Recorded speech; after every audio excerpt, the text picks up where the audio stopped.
bareeda keessatti jireenyaaf na uumte akkaan duuf miti ajaaja keetiibu mana keetii baay'ee akkaan deebi'uufi situ aarsaa ta'ee bakka mijataadha bareeda keessatti jireenyaaf na uumte akkaan duuf miti ajaaja keetiibu mana keetii baay'ee akkaan deebi'uufi situ aarsaa ta'ee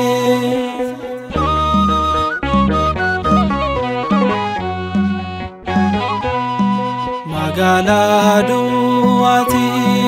jiraata na goote lubbuun kun jaabatti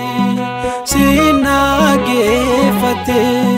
Waaqayyoo jaabaadha hunda kan danda'u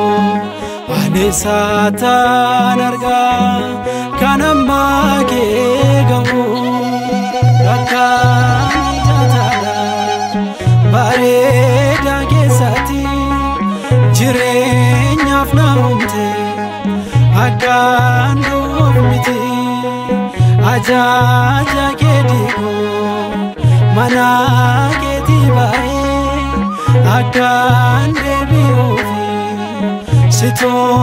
aarsaa ta'ee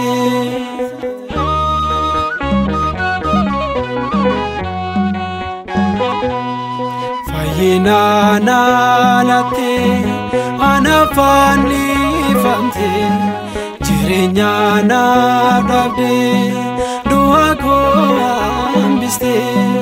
ati mallatteeffamte keessa laphee kootti ni burqaa gaalanne afaan koo keessatti bakka mijataadha bareeda keessatti jireenyaaf na uumte akkaan duuf miti ajaaja keetiibu mana keetii baay'ee akkaan deebi'uufi situ aarsaa ta'ee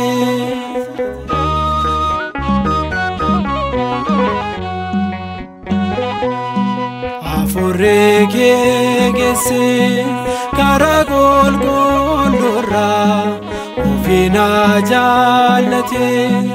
na kaasee du'arraa abbaa koo Kiristoos waaqa kootii ati adaraa kenneera lubbuu koo harkaa keetti bakka mijataadha bareeda keessatti jireenyaaf na uumte akkaan duuf miti ajaaja keetiibu mana keetii baay'ee akkaan deebi'uufi situ aarsaa ta'ee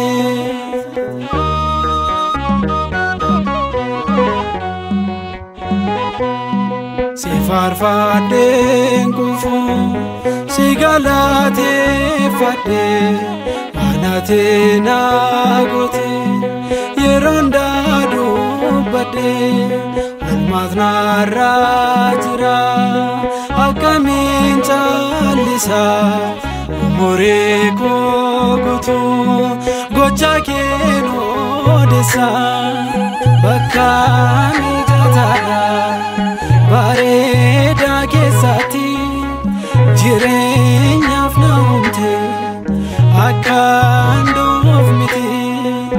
ajaaja keetiibu mana